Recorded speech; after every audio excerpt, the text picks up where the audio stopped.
Right now, wherever you are probably within a few hundred feet of something that was designed to control you. You won't have noticed it. That's the whole point. It doesn't look like control. It looks like a bench, a planter, a ledge, a light. It looks like the ordinary furniture of the world. But once someone shows you the first one, a strange thing happens. You start seeing the second, then the third. And within a week, you can't walk down a single street without spotting another quiet little machine built to move you along, keep you standing, or push you out. It's the kind of thing you genuinely cannot unsee, so consider this your warning. By the end of this video, your city is going to look different, meaner, more deliberate, more honest about who it's actually for. We're going to count down 10 pieces of hostile architecture you almost certainly walk past every single day without registering what they are. Real ones, documented ones, not conspiracy, not they put chemicals in the pavement nonsense. Just real objects, designed by real people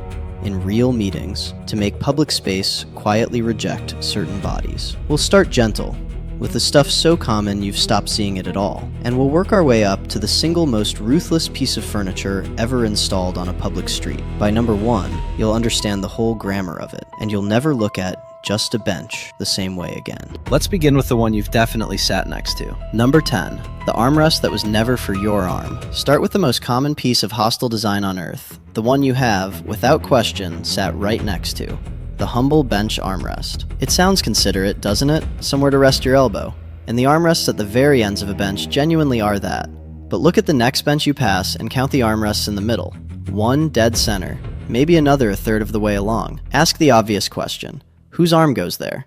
Nobody's. Those aren't rests, they're dividers, placed at exactly the spacing that makes it impossible to stretch out and lie down. That's the whole trick, and it's almost beautiful in its dishonesty.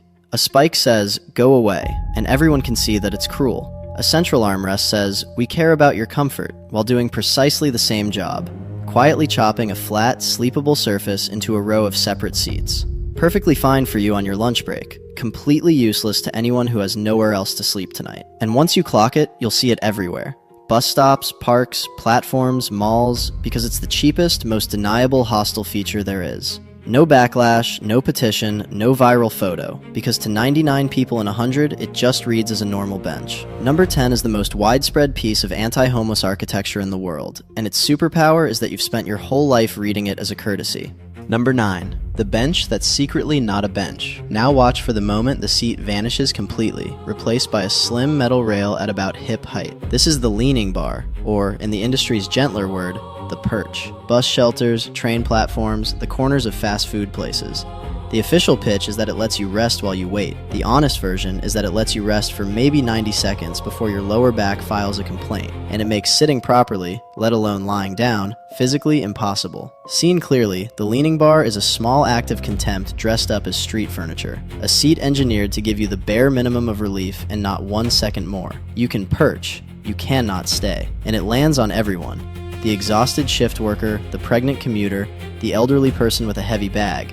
But it's aimed, like all of this, at the people the city most wants to keep moving. And here's the part that should irritate you as someone whose taxes pay for it. The leaning bar isn't a money-saving measure, it's a deliberate purchase. When New York overhauled a wave of subway stations, the project ran to roughly $74 million. And part of what that vast sum bought was the quiet replacement of benches with these bars. They spent a fortune to give the public less to sit on. That's number 9.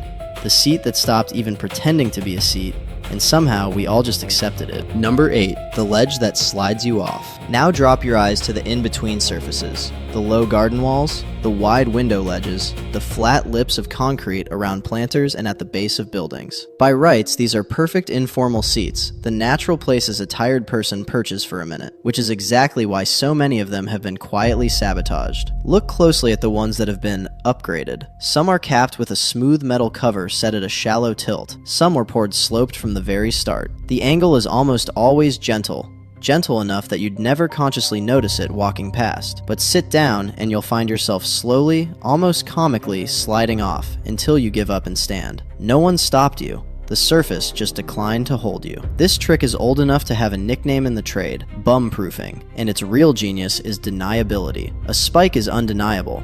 There it is, sharpened, in a photo, ready to go viral. But a slope? A slope looks like a stylistic flourish, or water runoff, or just the way the thing happened to be built. Nothing to photograph, no villain in the frame. The hostility has been dissolved into pure geometry. You weren't told you couldn't rest there.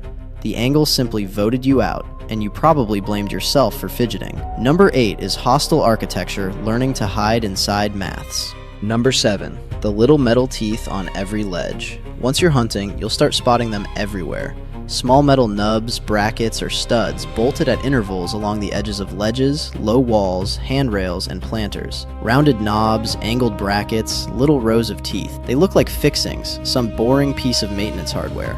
They're not. They're skate stoppers, and they exist to make one specific act. Grinding a skateboard along an edge? Impossible. On the surface, this seems like the mildest entry on the list. Who's hurt by stopping a few skaters? But look at what it represents. The moment a city decides a smooth public edge belongs to no one. That an entire activity, overwhelmingly a young person's activity, should be physically engineered out of existence rather than simply managed. And skaters were just the test case. The same bolt-on logic, the same little studs, get used to stop people sitting on a wall, lying on a ledge, or resting a bag on a sill. Once a city owns the hardware to deny one use of an edge, it owns the power to deny all of them. What makes number 7 worth watching is that it's the most honest about being a retrofit. A stud doesn't pretend to be furniture. It's just been screwed onto a surface that used to be neutral, openly, after the fact. A little metal announcement that this edge has been taken away from you. Skaters even have a name for the war: getting knobbed. And the second you learn to spot the knobs, you realize how many perfectly good surfaces in your city have been quietly disarmed. Number 6, the spikes that finally got caught. Here's the one most people actually picture when they hear hostile architecture. Metal studs set into the ground, in doorways, under bridges, on flat ledges, specifically so a person can't sit or lie there. Sometimes they're literally the same spikes used to stop pigeons roosting, just scaled up and pointed at humans instead. Number 6 earns its place not because it's the worst, but because it's the only one on this list the public actually fought. In 2014, a London apartment block installed a row of these studs in a doorway where homeless people had been sleeping. Someone photographed it. The image went everywhere, instantly, because for once the cruelty was undeniable. You cannot look at metal spikes aimed at sleeping bodies and tell yourself it's about water runoff. A petition gathered over 130,000 signatures. Protesters poured wet concrete over the spikes to blunt them. Within days, they came out. Remember that, because it's the single most important fact in this whole video. The spikes didn't fail because they didn't work. They worked fine. They failed because everyone could see exactly what they were. And the entire direction of hostile design ever since has been one long retreat into disguise. Every armrest, every slope, every perch we've already counted is, in part, the industry's answer to the spike scandal. Do the same job, but never again let it be this obvious. Number 6 is the moment hostile architecture got caught and learned to hide. Number 5, the rocks that aren't landscaping. Walk under a highway overpass, along a quiet verge, beside a building's setback, anywhere flat, dry, and sheltered enough that someone might pitch a tent or bed down, and look for rocks. Not a tasteful rock garden, a field of large, awkward boulders, or a bed of coarse, fist-sized stones, dumped across exactly the patch of ground a person could otherwise have used. It reads as landscaping. It isn't. It's a wall, laid flat. The tell is the placement. Decorative rock goes where people will see it and enjoy it. Defensive rock goes where people would otherwise sleep, under the dry bit of the bridge, in the alcove out of the wind. And again, this isn't the thrifty reuse of spare gravel. It's a line item. Tacoma, Washington spent around $163,000 over roughly 18 months, placing more than 1,000 rocks and boulders around town, with the explicit goal of stopping people from camping. 1,000 boulders, bought and positioned, to work as a fence nobody has to admit is a fence. That's the quiet horror of number 5. It doesn't hurt you, doesn't even inconvenience you. You'll walk straight past and register rocks. But for the person with nowhere to go, that decorative little boulder field is the difference between a dry night and a wet one. The hostility is total, and it's wearing a gardening costume. Number 4, the garden that's actually a fence. This one is the most pleasant to look at, and, in a way, the most cunning, because it weaponizes the single thing we all read as purely good: plants. Look at the dense, thorny shrubs packed under windows and along the base of buildings. the spiky bushes filling the gap beside a doorway, the raised planter placed, with apparent innocence, exactly where people used to gather or sit. We see greenery and our guard drops completely. Nature is friendly. Nature is nice. Nobody petitions against a bush. But defensive planting is one of the oldest tools in the security design playbook. Thorny, prickly, impenetrable plants get placed precisely where a designer wants to deny access. Under a ground floor window to deter break-ins, sure, but just as often across the dry alcove where someone might shelter, or over the patch of grass where teenagers used to gather. A wall says keep out and invites resentment. A barberry hedge or a dense holly says exactly the same thing while looking like a gift to the neighborhood. That's the elegance of number 4, hostile architecture that photosynthesizes. It even earns the city environmental credit. Look how green we've made the street, while quietly doing the work of a barrier. So next time a strip of planting seems oddly placed, awkward to walk around, jammed into a corner nobody would choose to garden, ask what used to happen on that exact spot. The plants didn't grow there by accident. They were deployed. Number 3, the weapons you can't see, only feel. Everything so far has been physical. Something you could sit on, trip over, photograph. Number 3 is different, and it's where this gets genuinely sinister.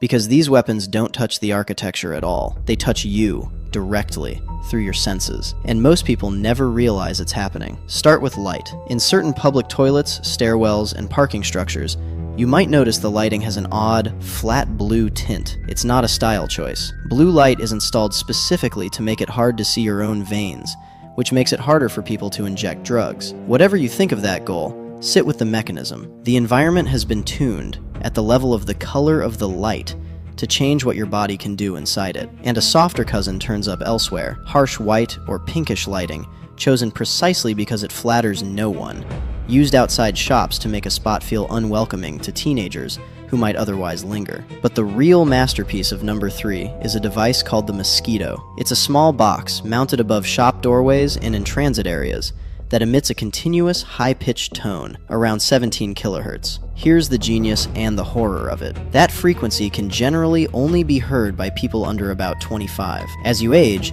you lose the ability to hear those high tones. So to most adults, the device is completely silent. To a teenager standing under it, it's an unbearable, drilling whine that drives them off within minutes. Really take that in. It is a machine that sorts human beings by age and attacks one group, automatically, in public, with a sound the targets can't prove is there, and the people in charge literally cannot hear. The teenager complains about a noise. The adult shrugs, because to them, there's nothing. It is, in the most literal sense, a weapon you grow deaf to, pointed at the young, deniable by design, humming away over doorways in cities all over the world. Number 3 is hostile architecture that skipped the architecture entirely and went straight for your nervous system. Number 2, the entire park that's lying to you. We've been counting down individual objects. Number 2 isn't an object, it's the ground itself. Because the most ambitious hostile design doesn't bother modifying a bench. It quietly privatizes the whole space the bench sits in. Picture the nicest plaza in your city center. Fountains, good seating, public art, people having lunch in the sun. It looks like the one place that got it right. But a huge number of these spaces aren't public at all. They're privately owned public space. Land owned by a developer or a corporation, open to you on their terms, governed by their rulebook instead of your rights. The city let them build a taller, more profitable tower in exchange for providing the public square at the bottom. You're not in a park, you're in a company's front garden, and you've been allowed in. And on private land, your rights quietly evaporate. No photography, no leafleting, no protest, no lying down, no objectionable behavior defined by whoever owns the place. You can be asked to leave for breaking a house rule, not a law, by a guard who needs no reason a court would recognize. The whole space is engineered to feel open and public precisely so you'll never test where its limits actually are. That's why number 2 outranks every spike and slope. It isn't hostile to one use, it's hostile to the very idea that public space belongs to the public. And it's such a big trick, it has its own video on this channel. Go watch the fake parks after this one, because once you can tell a real public square from a corporate imitation, the skyline of every city you visit changes shape. Number 1, the most hostile object ever sat on. And so we arrive at it. The single most ruthless piece of furniture ever installed on a public street. If hostile design had a final boss, this is it. The Camden bench. At a glance, it's an unremarkable, faceted gray lump of concrete in London. People walk past it, assuming it's bad public art, or that the council ran out of money. It is neither. It is, by some distance, the most deliberately engineered bench on the planet, designed by committee, with police input, to a brief that read like a riddle. Make us a bench that can only ever be a bench. So take everything you've learned counting down this list, and watch it converge into one object. The sloped, faceted top, anti-sleep. You can't lie on it. The edges that rise and fall, anti-skate. Built into the form so no studs are even needed. The sealed, crevice-free surface, nowhere to stash drugs, nowhere for litter to collect. A paint-repellent coating, anti-graffiti. The recesses near the ground, the one feature actually for you. Somewhere to tuck a bag away from thieves, protecting the exact customer the city wants. And the whole thing weighs nearly 2 tons, unbolted, because it's also rated as a counterterrorism vehicle barrier. It is, at the same time, a bench, a bollard, and a confession. That's why it's number 1. It isn't the cruelest object on the list, it's the most complete. Every trick we've counted down, the disguise, the deniability, the hostility hidden inside a normal-looking shape, all of it perfected in a single lump of concrete that the public, by and large, simply accepted. The spikes got 130,000 signatures. The Camden bench got design awards. It's the moment hostile architecture finally won by hiding in plain sight, and it's worth a full video of its own, which is exactly what we gave it. Watch that one next. So that's the countdown. 10 objects, 1 logic. And if you take a single thing away from all of it, make it this. Almost none of it looks like what it is. The whole field has spent the last decade fleeing from the one honest thing it ever did, the spikes, and perfecting the art of doing the exact same job while looking like furniture, like landscaping, like light, like a park. The cruelty didn't decrease. It just got better at hiding. But here's what's changed in the last 20 minutes. It can't hide from you anymore. You now know the grammar. The armrest that's really a divider. The slope that votes you out. The rocks that are a wall. The plant that's a fence. The sound aimed at the young. The plaza that belongs to a landlord. You're going to walk out your door today and see at least one of these. And then you're going to see them everywhere for the rest of your life. I did warn you. And once you can see it, the real question stops being, what is that object? And becomes the only question this channel actually cares about. Who is it built for? Because every one of these things is an answer. They quietly sort the people a city wants. The shopper, the commuter, the customer with a bag worth protecting, from the people it would rather move along. That's not a conspiracy. It's just a set of choices, made in meetings, poured in concrete, and left on the street for you to never notice. So now I want your eyes on it. Go find one. The bench, the bar, the slope, the studs, the bush, the box humming over a doorway. Photograph it, read it, and tell me in the comments what your city is confessing. I read them, and the best ones end up in the next video. Then watch the 2 we linked, on the fake parks and the Camden bench, because you're ready for them now. And if you want to keep learning to read the world that was built against you, subscribe. You weren't going to be able to stop looking anyway.